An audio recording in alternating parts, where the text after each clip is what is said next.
Hi everybody, Father Bill Holtinger here, and this is your Friday Reflection.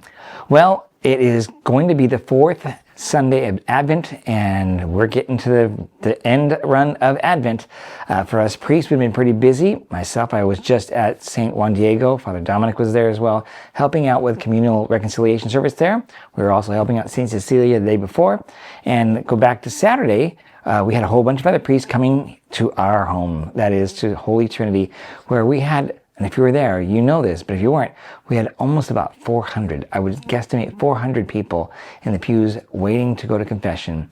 And I think it went off well with 13 priests ready to help and making sure, guiding people on how to give a very simple, succinct confession and then give absolution. I think it went quite well. And I hope it was fruitful for people, especially they're open to the grace of the sacrament.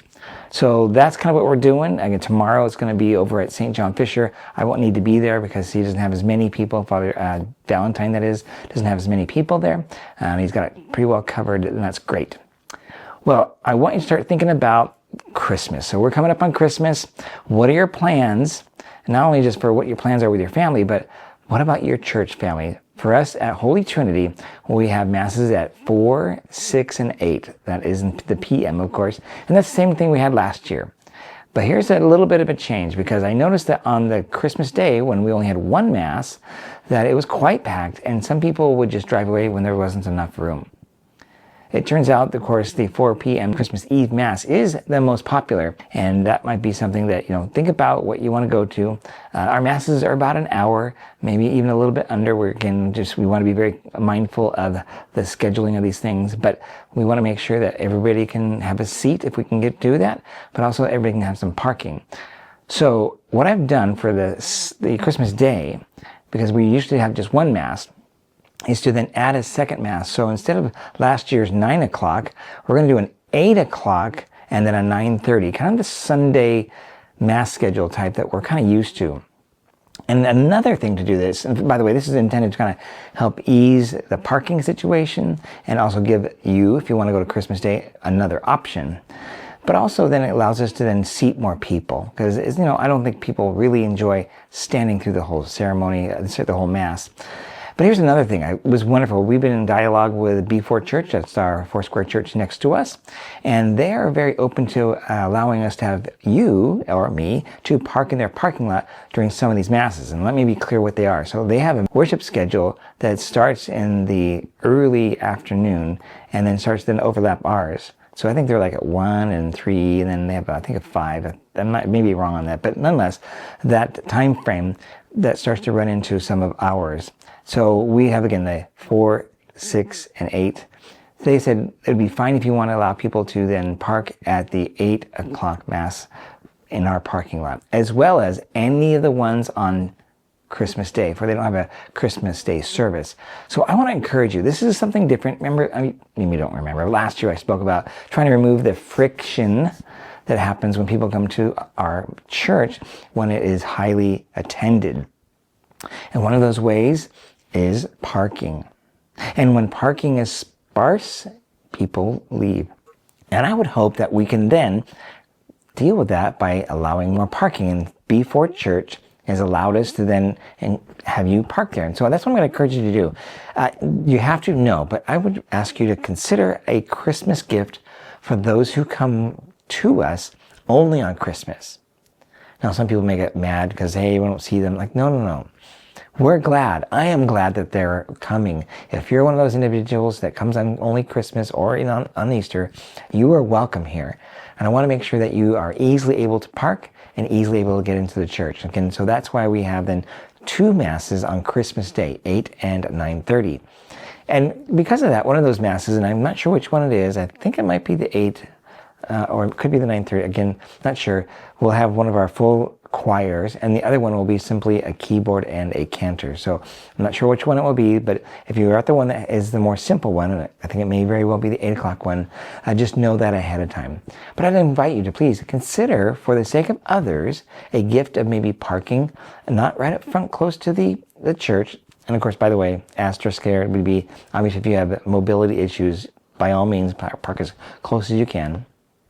But if you don't, consider parking away, and even parking in the Before Church parking lot. They got tons of parking, and all you have to do is park there.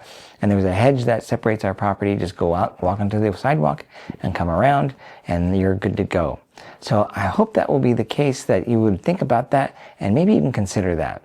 No, again, you don't have to do that. But the more of us that do that, the more likely we'll have people coming to us for the first time, or the Christmas attendee will be able to come, and they are welcome for us. We want to welcome them. So that's the next thing, is how do we remove some friction? Well, that means when you come to Mass, you might want to introduce yourself, because you may not know that person.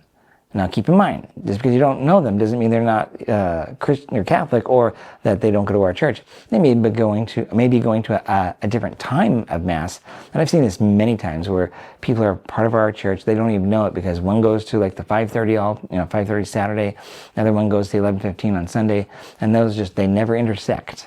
So assume nothing, just introduce yourself to the people around you and be friendly. And you might even say, hey, I go to the whatever Mass. I'm not sure. I don't know. Do you go to one of the Masses here? And they may say yes or no. And if not, just welcome them. Let them know they're welcome here. And if they're not Catholic, you might even want to give them one more kind of help. Because at communion time, this is where things get confusing for people, and we don't want anybody to feel uncomfortable. Encourage them about how at communion time they can come forward to receive a blessing. That means putting their hands touching their shoulders, and then walking up. They don't have to say anything. When they come to a minister, like to me, I'll just say, may Christ be with you. And I might even bow so they kind of know that now we're done, and then they'll move on. That's a wonderful help. You don't need to judge them. We don't know what their situation is. But again, if they are saying they're not Catholic, that would be a great kind of gift you could give to them as well. So hospitality, parking, even in your own pews. Now, I know you all have your own pews that you like. And this is where, let's suppose you like sitting in the third pew to the right. And you come and somebody else is sitting in their third pew to the right from a different Mass period, but now you've intersected at the same Mass time because it's Christmas, right? Well, don't fight over this. Just find another place. And in fact, what a beautiful and wonderful thing would it be to consider seeing or participating in Mass from a different point of view. That means just moving to another seat. Or let's suppose you're already in your seat and someone wants to move in, and you're fine moving along to this, into the pew. That would be great, as opposed to demanding you have your own seat and not budging. Well, you may need to get out of your seat possibly and let them in, and then you can go back into your own pew. But this is, again, it's a matter of prudential judgment, and it's a matter of hospitality. We want people to know this is important to us, because that's part of our 3 pillars of our mission when it comes to Mass. It is hospitality, discreet and good preaching, and good music. And we can take care of the preaching. I'll be preaching at all the Christmas Masses, and pray for me on that. But also, you have the job to be hospitable. And it's not just about being greeters. It's about you in the pews. Maybe, in fact, while we're doing some singing, and of course, yes, some of the songs will be well known because they're carols, you might need to help them figure out where to go in the book, in the missalette for the music, or for other parts to help understand or follow the reading. We'll be doing the readings from the Mass at night. So if you're going to use your own text and bring them home and watch, or if you go to the missalette, you can flip and find that as the text that we'll be using. Let's see here. So I think, also, so note this also, after Christmas Day, of course, the office is closed on Christmas Day, and we'll be closing at noon on Christmas Eve. So noon closure on Christmas Eve, that's a Wednesday. A closure on, of course, Christmas Day, and then we'll be closed also on Friday. So that's a Wednesday half day, a full day closure Thursday, full day closure on Friday. And we do this again the next week, because next week is New Year's Eve and New Year's Day. Again, the office will close at noon on New Year's Eve, all day New Year's Day, and the day after that. So that's the deal. I think I got all my things to check off to let you know. This is how to prepare for Christmas here at Holy Trinity. Your mileage may vary if you go somewhere else, but I think some of these principles, like the hospitality one especially, is a really important thing no matter what church you go to, no matter what denomination you go to. Again, I'll see you this weekend. I'm preaching Not this weekend, Father Dominic is, but I'll be preaching at Christmas Mass. I encourage you to pray for Father Dominic and then myself as we then try to encourage people to understand more deeply and receive the graces from the Mass of the Nativity of the Lord. God bless you, and I'll see you this weekend. Bye-bye.